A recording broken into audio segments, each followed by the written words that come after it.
말씀은 성령이 당신을 도우시게 하라입니다. 오늘 이 말씀이 저와 여러분에게 이루어지기를 예수님의 이름으로 축복합니다. 올해 우리 교표가 하나님의 성전을 세우라이잖아요. 그 밑에 세 가지 성전이 있습니다.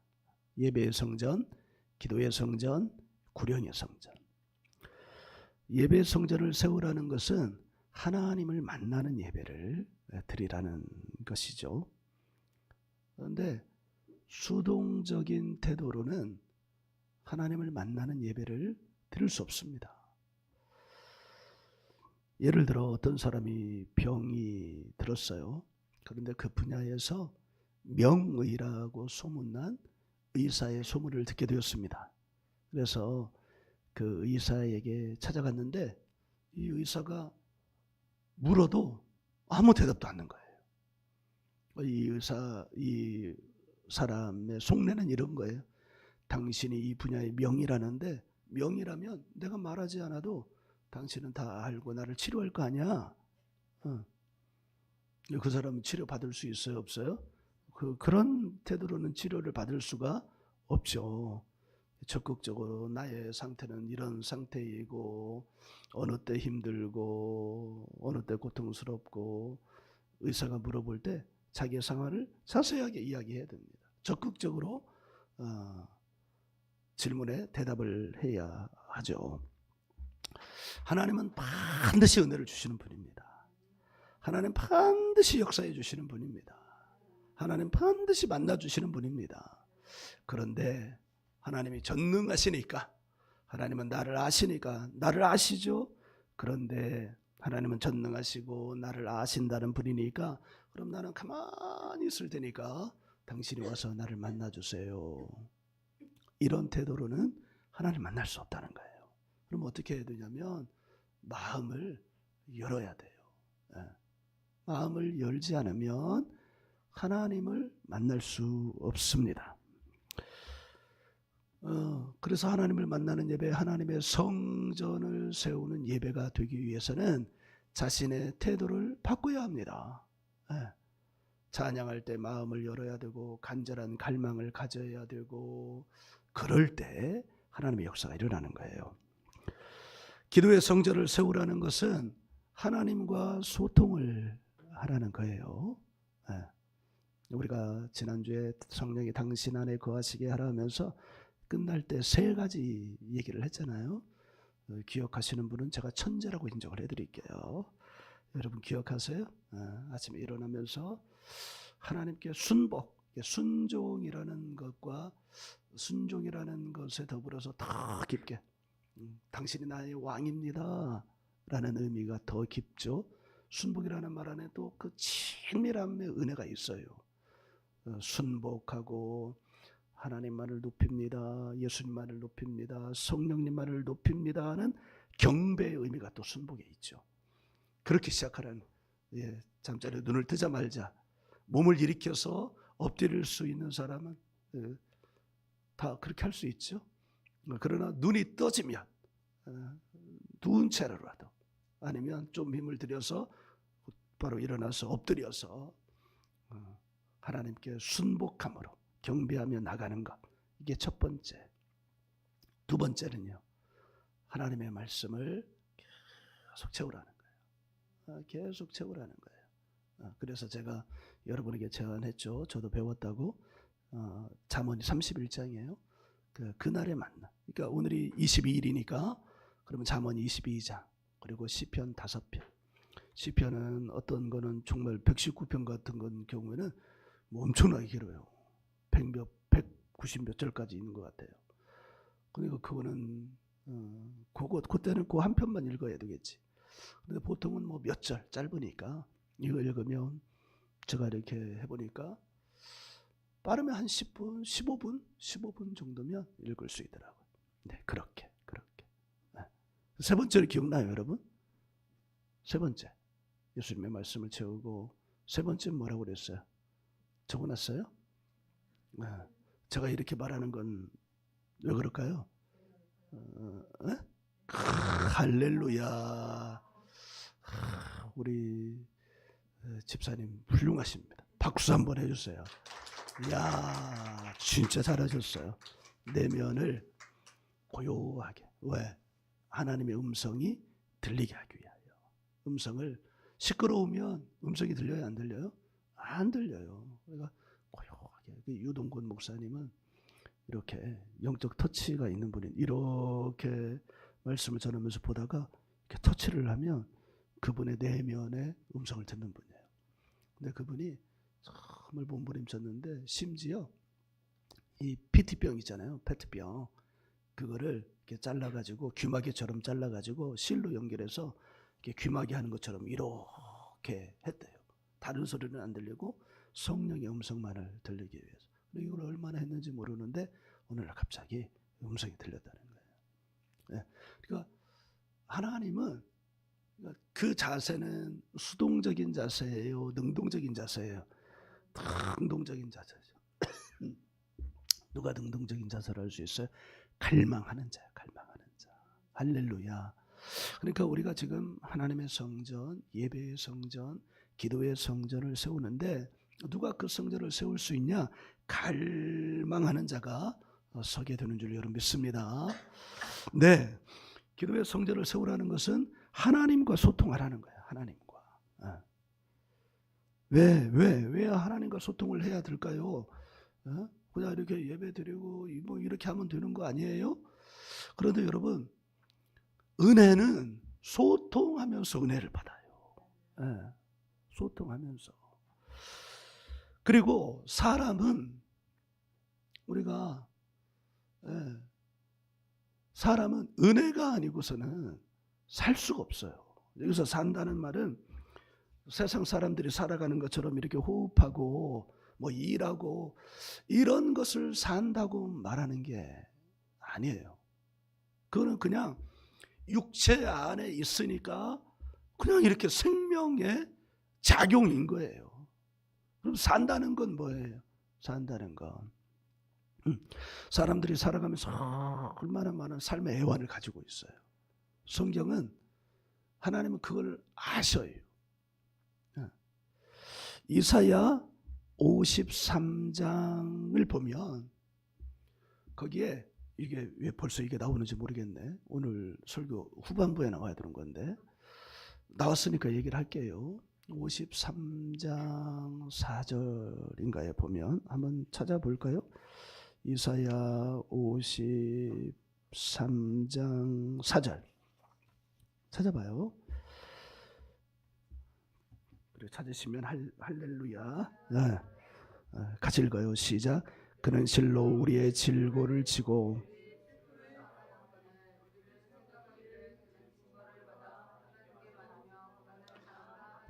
아멘. 여기서 질고가 뭐냐면 두 가지 의미가 있어요. 하나는 병, 다른 하나는 재난, 고난이라고 말할 수 있어요. 우리가 큰 병이 들면 그건 우리 재난 수준이죠. 그리고 우리의 삶에서 원치 않지만 찾아오는 삶의 어려움들 있잖아요. 상대방이 다른 사람이 볼 때는 별것 아닌 것처럼 보이지만 당사자는 거의 뭐 재난 수준이죠. 그게 질고예요. 그 질고 때문에 사람들에게 뭐가 찾아오냐면 슬픔이 찾아옵니다. 근데 이 슬픔이라고 번역된 이 단어는 본래 뜻은 고통이에요. 고통. 병이 오면 고통, 재난이 오면 고통이잖아요. 이 세상 사람들이 다 그렇게 살아가고 있어요. 그런데 그 해결 방법을 몰라요. 그러니까 사람들이 뭐라고 말하냐면 사람이 살아가면서 병 걸릴 수 있지. 사람이 살아가면서 어려움이 생길 수 있지. 그래서 그런 것들을 다 어떻게 그냥 삶의 자연스러운 과정 가운데 하나라고 생각을 하는 거예요.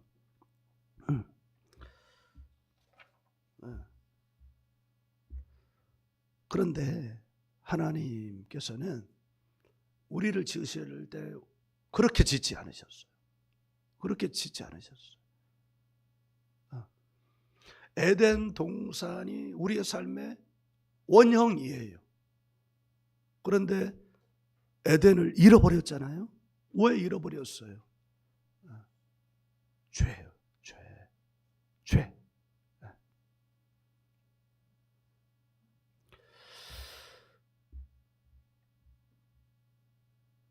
그런데 은혜가 임하면 그 문제가 해결이 돼. 새로운 삶이 있더라고요. 그런즉 누구든지 그리스도 안에 있으면 새로운 피조물이라. 이전 것은 지나갔으니 보라 새 것이 되었도다. 예, 아까 얘기했지만 우리 예지만 보더라도 이게 긁으면 얼마나 힘들어요. 정말 저는 아토피가 정말 심한 분도 봤어요. 예전에 신학교 다닐 때. 근데 얼굴이 말이 아닌 거예요. 잠도 제대로 못 자요. 고통스러워요. 그런데 그게 치유가 돼요. 치유가 됐다고 봐요. 그러면 그게 얼마나 기쁘겠어요. 새로운 삶이죠. 새로운 인생이 펼쳐지는 거예요. 그런데 그 은혜가 바로 하나님으로부터 오는 은혜예요. 그러니까 사람이 그냥 이게 생물학적으로 사는 게 아니라 하나님의 은혜를 받고 삶의 질고를 이기고 해결하면서 살아가는 은혜는 오직 하나님으로부터 오는 줄 믿습니다. 그런데 그 은혜는 하나님과 소통하는 가운데, 그 소통이 뭐라고요? 기도예요. 그러니까 반드시 기도의 성전을 세우지 않으면 안 돼요. 할렐루야. 그러니까 예수님 성경을 보면 예수님도 시간을 정해놓고 하루의 고단한 일상을, 그러니까 얼마나 이게 사역의 현장이 정말 고단해요. 노동이야, 노동. 그런데 그 몸을 가지고 산에 올라가서 밤새 기도하시는 거예요. 그러니까 예수님은 기도로 그분의 삶을 살았어요. 그러니까 하나님과 늘 소통하니까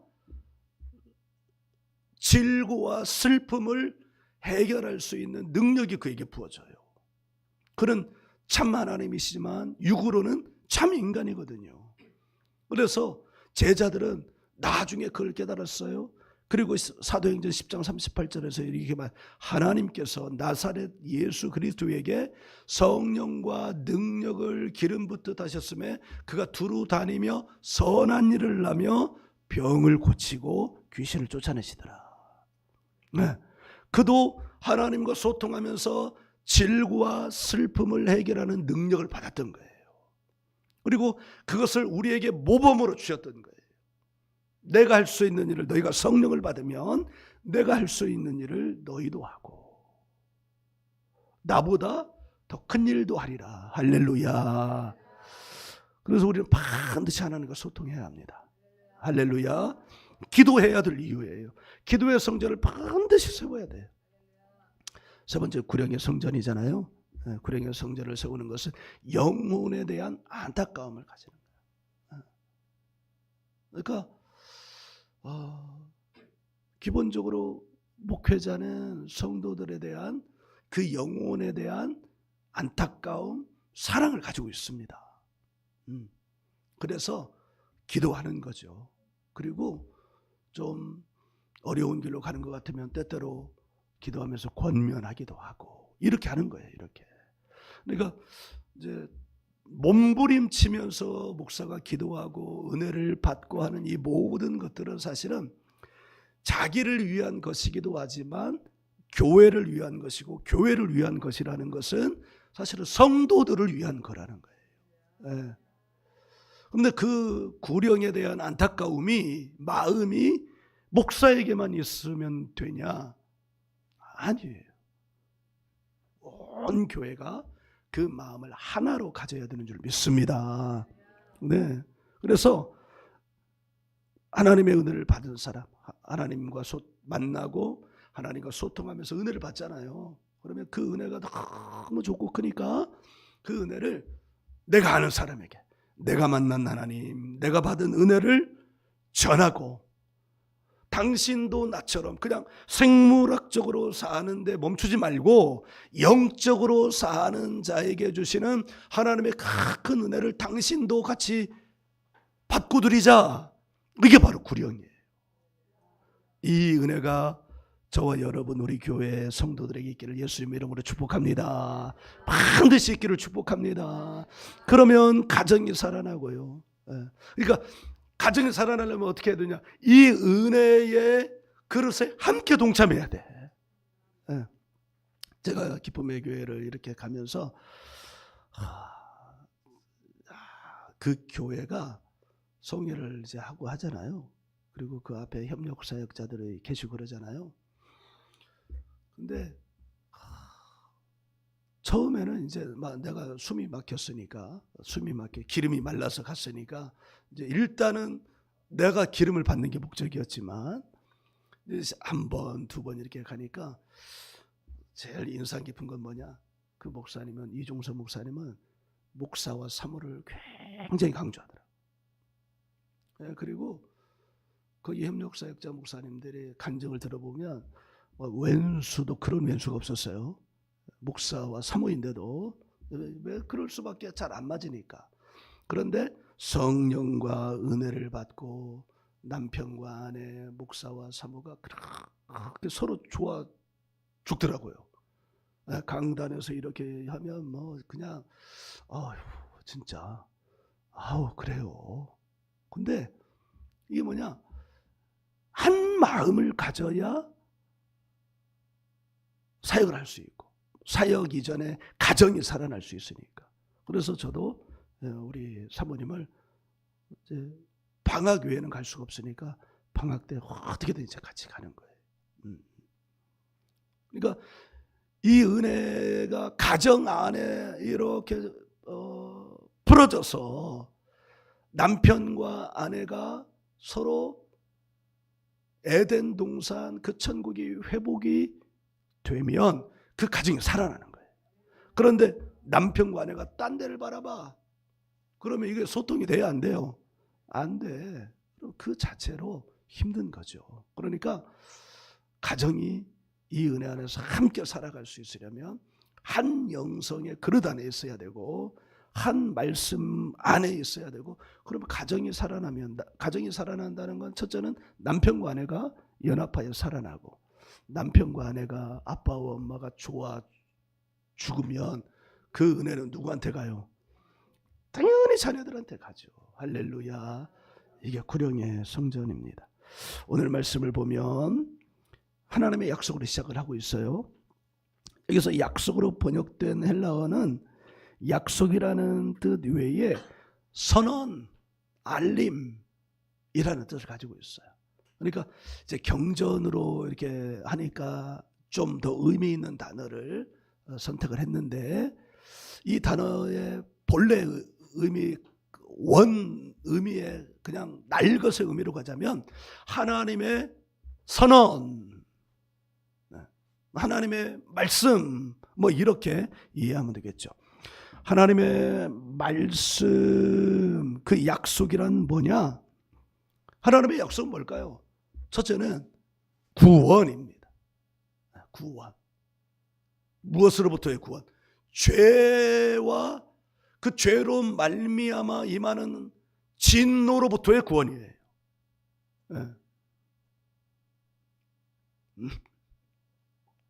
우리는 반드시 그 죄와 죄에 대한 진노로부터 구원을 받아야 되는 줄 믿으시기 바랍니다. 그 구원을 받지 못하면 그 죄로 말미암아 내게 찾아오는 그 삶의 질고와 슬픔들이 얼마나 많이 있는지 몰라요. 그래서 반드시 구원을 받아야 돼요. 그런데 그 구원은 하나님의 약속은 어떻게 해야 되느냐? 누구 안에서? 여기 뒤에 보니까 그리스도 안에서. 그리스도 안에서. 예라는 말은 그리스도 안에서만 된다는 거예요. 그리스도 바깥에서는 안 된다는 거예요. 왜요? 왜? 예수 그리스도를 이 문제를 해결하기 위하여 이 문제를 담당할 자로 누구를 보내셨다는 거예요? 예수 그리스도를 보내셨다는 거예요. 그러니까 이 하나님의 말씀은 누구 안에서만 예스가 되느냐면 예수님 안에서만 예스가 되는 거예요. 그러니까 하나님의 축복도 누구 안에서만? 예수님 안에서만. 그래서 예수님의 이름으로 축복하고 사랑하는 거예요. 여기 우리 주보에 보면 우리가 믿는 기도의 능력, 그런데 거기에 누구의 이름의 능력으로? 예수 이름의 능력으로. 할렐루야.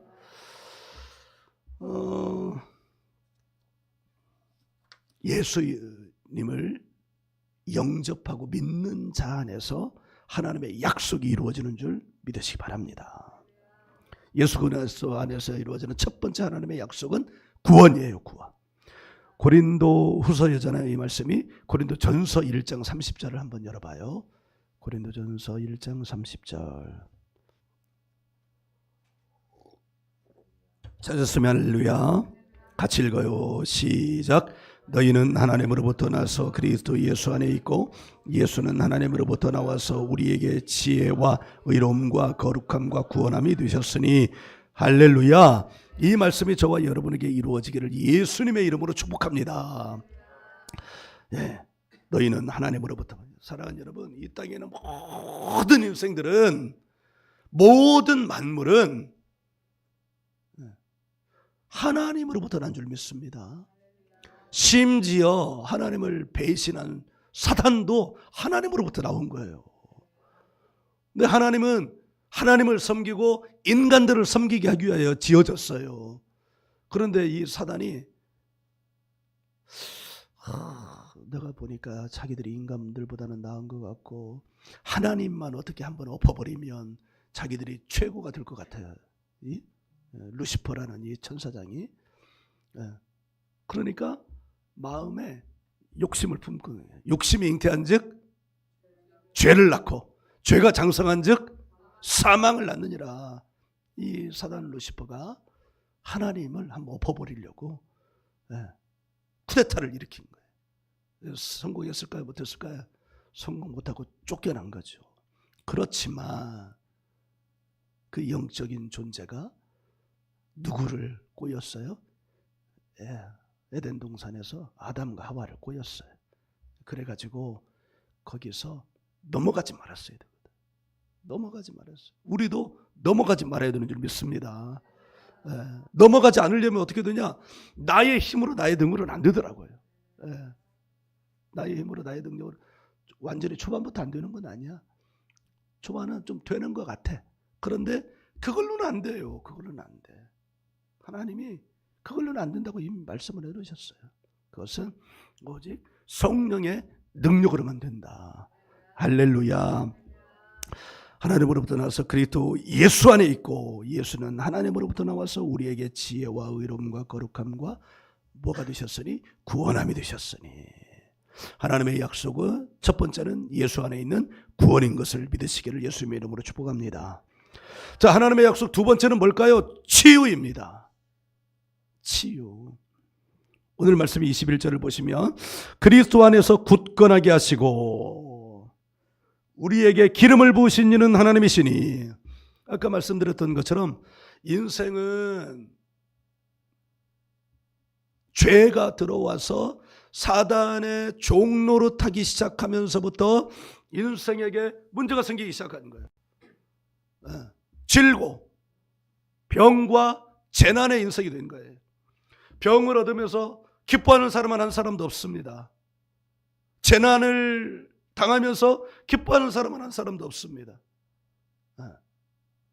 혹시 여러분, 제가 일본 무빙스쿨 가기 전날에 발톱 문에 끼 찧어가지고 발톱이 확 일어났어요. 그때 바로 밴드로 묶어가지고 계속 있었는데, 야 그거 있으니까 나 일본 가가지고 이틀인가 가장 황금 타임을 그냥 호텔에 있었잖아요. 이 사람들은 다 뭐 교토로 나라로 막 이렇게 다녔는데 나는 호텔에 있기는 또 민망해가지고 무거운 가방을 들고 그 근처 스타벅스에 가서 성경 타이핑하고 그랬잖아요. 근데 그거 좀 그랬는데 걸을 수가 없는 거예요. 그러니까 난 재난을 당한 거예요. 그러니까 마음이 진짜 삐쳐지더라고. 삐쳐. 나만 남겨놓고 이 사람들이 교토로 가고 나라로 가? 삐치고 막 승질이 나더라고요. 여러분, 그게 질고의 고통이에요. 그런데 21절 보면 그리스도 안에서 어떻게 하게 하시고 굳건하게 하시고 우리에게 기름을 부어주시고 뭘 위해서? 치유를 위해서. 치유를 위해서.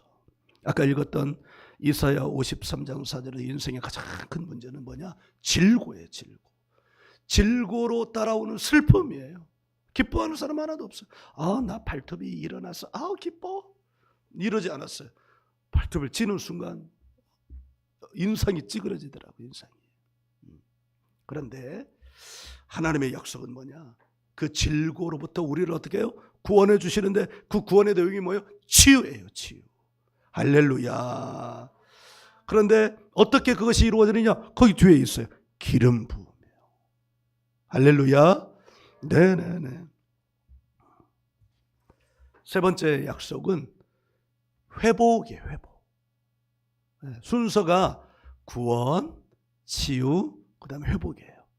구원을 받으면 질고로부터 인생의 병과 재난으로부터 구원을 받으면 어떤 일이 일어나요? 치유가 일어나는 거예요. 막 이게 너무 간절해서 막 긁었어요. 목이 빨개요. 그거를 드러내고 다니는 그렇잖아요. 그래서 이렇게 묶고 다녀요. 언제까지? 나을 때까지 묶고 다녀야 되는데 약을 발라도 안 낫고 뭘 해도 안 나. 그런데 기도를 받고 나았어요. 그럼 어떻게 돼요? 치유가 됐잖아요. 그러면 어떻게 돼요? 목이 깨끗해진 거예요. 회복이 되는 거예요. 지금 발톱도 재난이 임했어요. 그래서 마음도 안 좋았어요. 그 결과 일본의 무빙스쿨에서 나만 홀로 떨어졌어요. 그러다가 얘가 계속 이렇게 묶어놓고 있으니까 어느 날 붙었더라고요. 그래도 그 고통이 여운이 아직 남아있으니까 신경이 쓰여서 쩔룩이지 않아도 되는데 자꾸 다리가 쩔룩해져요. 치유는 됐는데 아직 여운이 남아있는 거예요. 그런데 그 뒤에 시간이 흐르면서 지금은 쩔룩이잖아요. 왜냐하면 완전히 치유를 통해서 회복까지 되었기 때문에. 우리가 구원받고 난 구원받았으니 괜찮아. 영혼은 구원받았는데 뭐가 해결이 안 된 거예요? 질고가 해결이 안 된 거예요. 그러면 구원은 받았는데 질고가 해결이 안 되니까 뭘 가지고 살아가는 거예요? 슬픔을 가지고 살아가는 거예요. 우거지상으로 살아가는 거예요. 기분 나쁨을 가지고 살아가는 거예요. 그러니까 예수는 믿는 은혜는 받았는데 그 믿음의 효과를 누리고 있기는 해요? 못해요? 누리고 있지는 못해요. 스마트폰을 통해서 이 신문물을 받았어요. 그런데 이 스마트폰으로 별걸 다 할 수 있잖아요. 그런데 그걸 사용할 줄 몰라요. 그러면 이 스마트폰은 그냥 벽돌 같은 거예요. 싸울 때나 사용하는 거지 이걸 가지고 뭘 할 수는 없는 거예요. 치유도 그렇고, 그러니까 구원받으면 치유의 은혜까지 반드시 나가야 되고, 근데 치유를 받았는데 이게 치유되고 또 똑같이 돌아갈 수 있잖아요. 돌아가지 않으려면 어떻게 해야 돼요? 회복이 돼야 돼요. 회복이. 할렐루야. 그 말씀이 바로 오늘 22절이에요. 22절 같이 읽어요. 시작. 그가 또한 우리에게 인치시고 보증으로 우리 마음에 성령을 주셨느니라. 할렐루야. 인쳤다는 건 뭐냐? 이제 너는 확실해졌어. 우리 암에 걸리면 치료를 하잖아요. 언제까지 치료를 해요? 5년째 계속 추적 검사를 해서 5년째도 발견이 되지 않으면 이제 당신은 암으로부터 완치되었습니다. 도장을 꽉 찍어주잖아요. 그러니까 우리가 회복이 되어야 하는 이유는 넌 이제 그 질고로부터 해방이야. 누가복음 4장 18절 19절 주의 영이 내게 임하셨으니 가난한 자에게 복음을 전하게 하시려고 내게 기름을 부으사 포로된 자를 자유하게, 눈먼 자를 다시 보게 하게, 억눌린 자를 자유케 하고. 할렐루야. 이렇게 확실하게 회복이. 그래서 19절에는 뭐라고 이어지냐면 주의 은혜의 해를, 주의 은혜는 뭐냐? 너는 이제 회복이 되었어. 딱 완치되었어. 인치시는 도장. 할렐루야.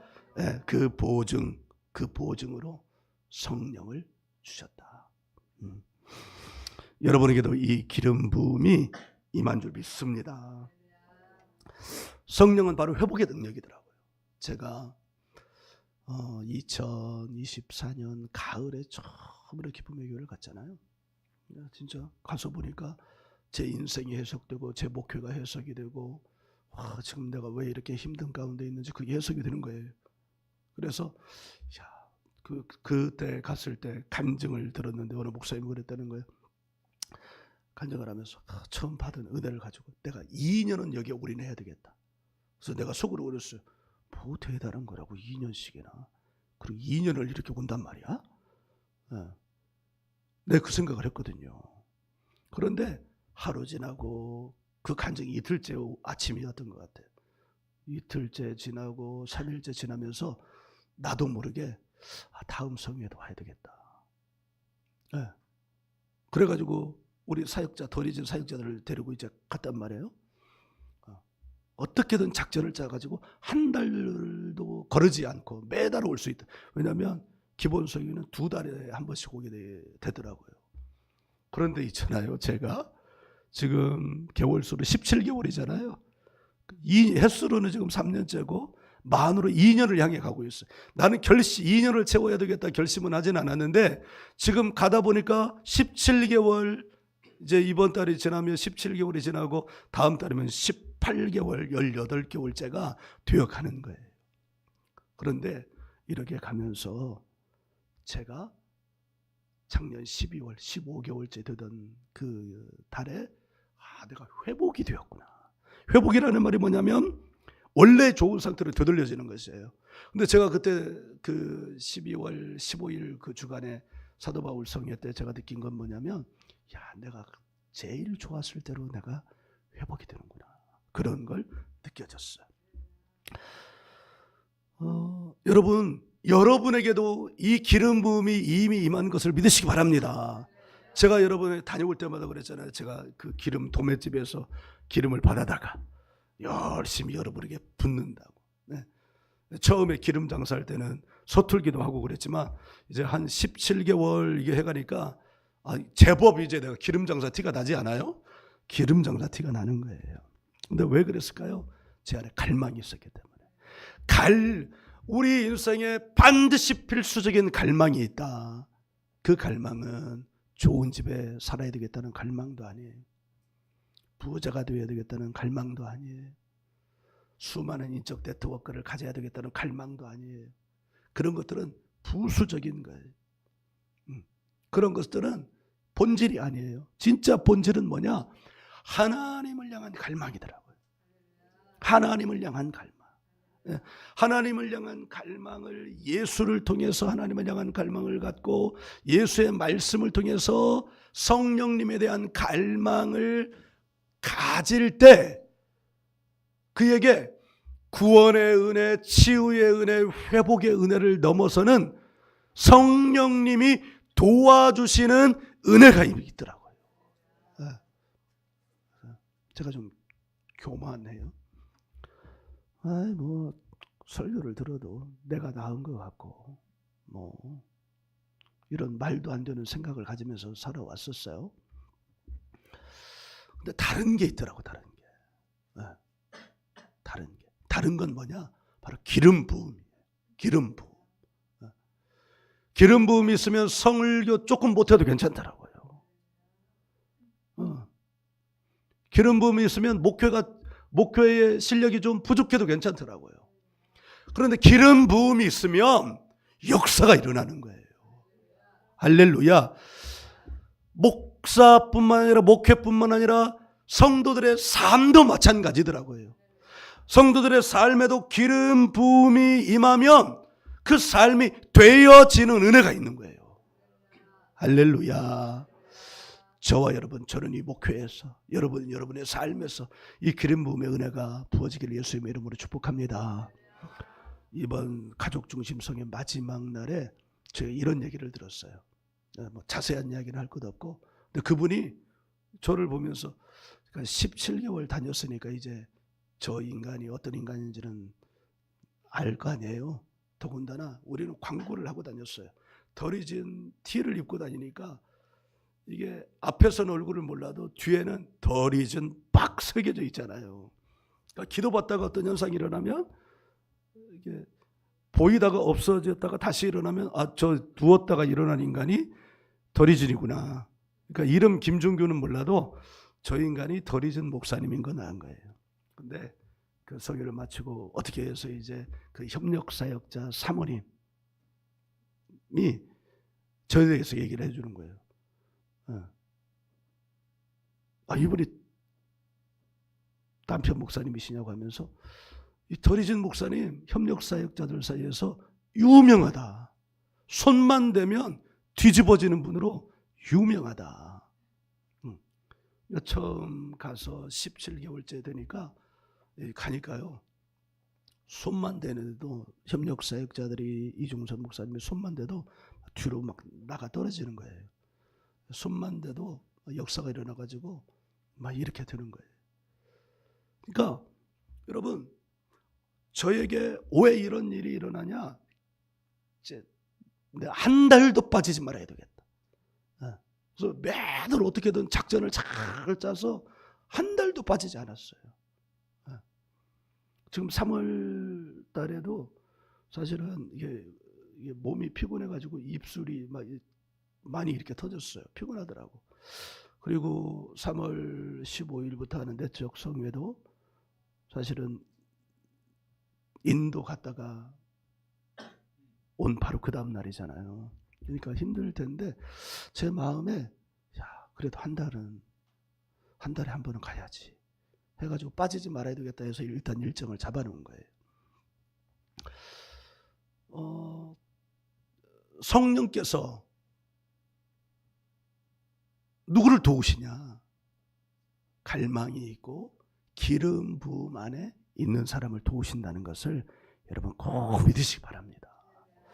그래서 우리 교회는 보다시피 이렇게 작은 교회이지만 여러분 한 사람 한 사람이 성령께서 도우시는 기름 부음 안에 있으며 그 과정 안에서 하나님은 반드시 여러분을 향한 약속을 이루어 주시는 하나님이신 것을 믿으세요. 다윗이 사무엘상 16장 13절에서 사무엘 선지자에게 기름 부음을 받습니다. 거기 찰나어라는 단어가 있었는데 그 찰나어라는 단어는 어떤 뜻이라고 그랬어요? 밀고 들어가다. 그러니까 성령의 기름 부음이 이렇게 임하면요, 능력이 임하면 뭐 어떻게 할 줄 몰라요. 우리 성도들하고 다 같이 가서 그 광경을 한번 보여드리고 싶어요. 시간을 한번 내세요. 시간 내서 같이 성회에 한번 가요. 그러면 거기는요, 성령의 능력이 들어가는 걸 직접 찰나하는 걸 아우 저렇게 찰나한다고? 이걸 볼 수가 있어요.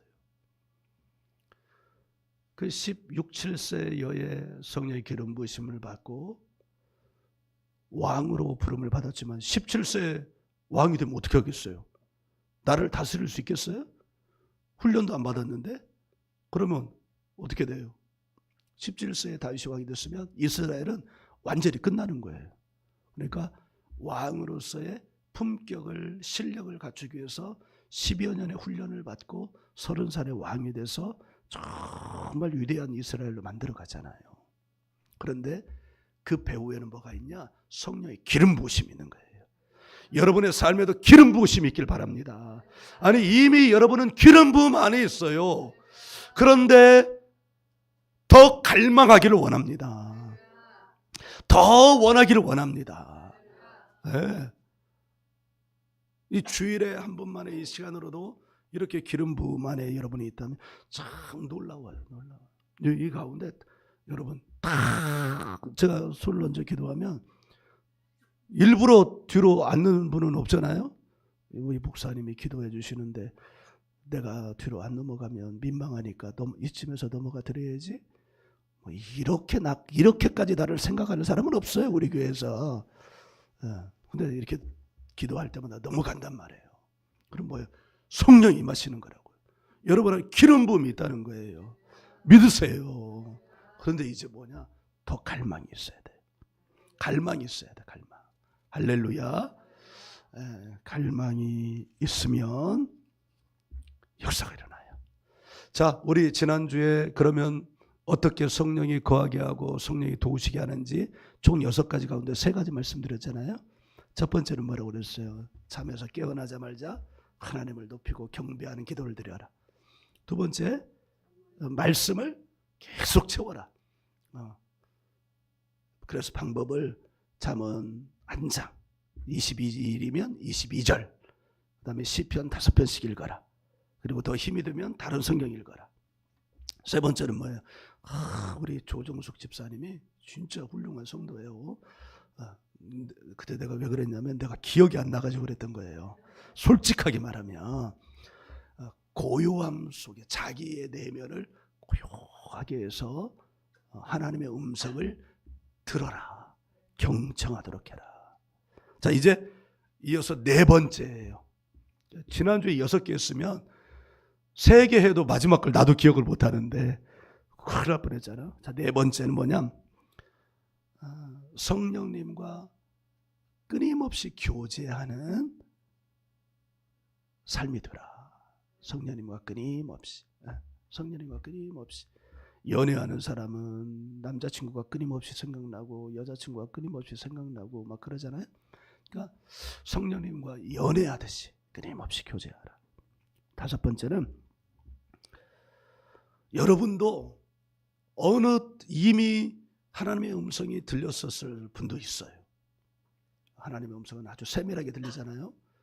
그때 즉각적이고 온전하게, 온전하다는 말은 그 음성이 100% 순종하라는 거예요. 제가 인도에 가기로 한 것은 유동건 목사님이 인도 얘기할 때마다 마음에 이렇게 일어났었어요. 어떤 분은 일본, 어떤 분은 라오스, 어떤 분은 캄보디아였는데 마음이 안 일어났는데 일어났었어요. 근데 이번에 내가 가야 되겠다는 마음이 들어왔을 때 즉각적으로 순종을 한 거예요. 자, 6번째. 그와 같은 여러분 자신의 영적 분위기를 잘 유지하라는 거예요. 유지하라는 거예요. 할렐루야. 이렇게 하면 그 영적 분위기, 제가 그 영적 분위기를 유지하기 위해서 참 몸부림치거든요. 그 영적 분위기를 유지하면 성령께서 여러분을 도우실 거예요. 할렐루야. 할렐루야. 예를 하나 들면 오늘 아침에요, 제가 깜짝 놀랐어요. 분명히 내가 아침에 일어나서 휴지통에 플라스틱 병을 이거 버릴 때만 해도 꽉 차 있었거든요. 근데 이제 2번째 버리러 갔거든요. 근데 빈 거예요. 와, 이거 이상하다. 내가 아까 잘못 봤나? 아니에요. 그런데 집히는 게 하나 있더라고요. 그래서 제 이름이 뭐죠? 시연이한테 물어요. 시연아, 혹시 네가 저거 플라스틱 저기 쓰레기 분리수거했냐? 그랬더니 자기가 했다는 거예요. 칭찬받아 마땅해요. 그런데 이 분위기를 뭐 다른 어려운 데도 있지만, 어려운 점도 있지만 우리 시연이가 이렇게 자기가 해야 할 것들을 스스로 알아서 하는 삶의 분위기를 유지하니까 이제는 어떤 마음도 있냐면, 시연이의 삶의 100%가 다 그러면 좋겠지만 배워가는 훈련의 단계니까 적어도 어느 영역에서는 시연이에 대한 신뢰가 생기는 거예요. 그래서 오늘 보면서 야, 저거를 정우 오빠에게도 미루지 않고 상린이 오빠에게도 미루지 않고, 이것들은 생각이 없어요, 솔직히 말해서. 근데 우리 시연이가 그 아침에 혼자서 그거를 이렇게 했다는 것이 참 좋아 보였어요. 그게 분위기예요. 자신의 분위기. 그런데 어떤 분위기? 영적 분위기. 하나님께 아침에 일어나자마자 순복과 경배의 기도를 드리고 말씀을 채우고 고요하게 경청을 하고 그 다음에 성령님과 끊임없는 그 고요한 경청이 성령님과 끊임없는 교제예요. 그러면 성령님과 끊임없는 교제를 하면 당연히 그 뒤에 뭐 하겠어요? 즉각적인 온전한 순종이 되는 거예요. 그 즉각적인 온전한 순종을 계속하면 그 자체가 그의 분위기인 거예요. 할렐루야. 자, 6가지 다 기억하죠? 다음 주에 한번 또 테스트를 해볼게요. 성령께서 도우시는 이와 같은 은혜가 저와 여러분에게 이루어지기를 예수님의 이름으로 축복합니다. 여러분은 이미 기름 부음 안에 있어요. 더 갈망하십시다. 우리 교회가 더 갈망하셔서 성령께서 도우셔서 작지만 좋은 교회, 작지만 역사가 있는 교회, 작지만 강한 교회 되기를 간절히 간구합니다.